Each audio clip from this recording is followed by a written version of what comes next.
ಎಲ್ಲರಿಗೂ ನಮಸ್ಕಾರ.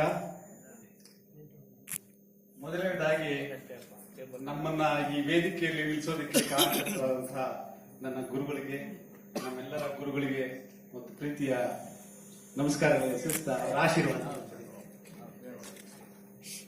ಸೊ ಇವತ್ತು ಈ ಟೇಶಿ ವೆಂಕಟೇಶ್ ಇವತ್ತು ಚಿತ್ರರಂಗದಲ್ಲಿ ಹಲವರಿಗೆ ಬೇಡ, ಹಲವರಿಗೆ ಬೇಕಾಗಿದ್ದೇನೆ.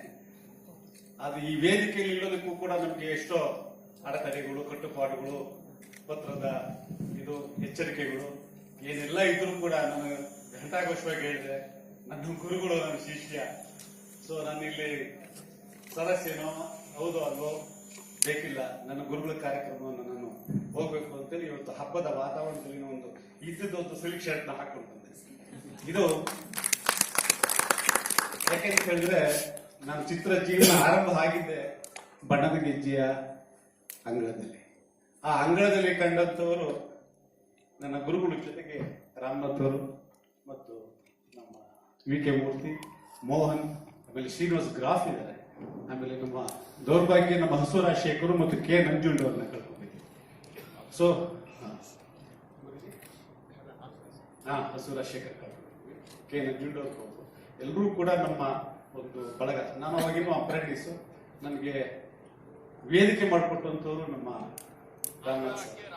ಸೊ ಇವರ ಒಂದು ಪರಿಚಯದಿಂದ ಅವತ್ತು ಅದೇ ಮೊದಲನೇ ನನ್ನ ಸಿನಿಮಾ ಹೆಜ್ಜೆ.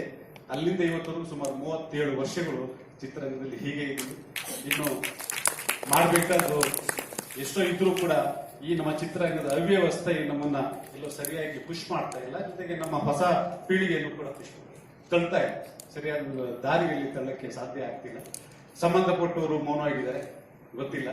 ಅದೆಲ್ಲವನ್ನು ಮಾಡಬೇಕಾಗಿದೆ, ಯಾವಾಗ ಮಾಡ್ತೀವೋ ಗೊತ್ತಿಲ್ಲ, ಬಟ್ ಆಸೆ ಅಂತಿದೆ.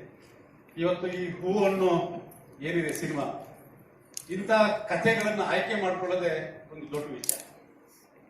ಈ ಹೂವಣ್ಣಿನ ಪುಸ್ತಕವನ್ನ ಓದಿದ್ರೆ ಯಾರು ಕೂಡ ಸ್ಕ್ರಿಪ್ಟ್ ಕೈ ಹಾಕಲ್ಲ ನಿರ್ದೇಶಕ. ಆದರೆ ಅಂತಹ ಎದೆಗಾರಿಕೆ ಇರ್ತಕ್ಕಂತಹ ಕನ್ನಡ ಚಿತ್ರರಂಗದಲ್ಲಿ ಏಕೈಕ ನಿರ್ದೇಶಕ ಅಂತ ಹೇಳಿದ್ರೆ ಎಸ್.ವಿ. ರಾಜೇಂದ್ರ ಸಿಂಗ್ ಬಾಸ್. ದೊಡ್ಡ ಚಪ್ಪಾಳೆ. ಯಾಕೆಂತಂದ್ರೆ ಕೇವಲ ಮೇಲ್ನೋಟಕ್ಕೆ ಹೋಲಿಕೆ ಇಲ್ಲ, ಒಬ್ಬ ನಿರ್ದೇಶಕನಿಗೆ ತನ್ನದೇ ಆದ ತಾಕತ್ತಿರಲಿ.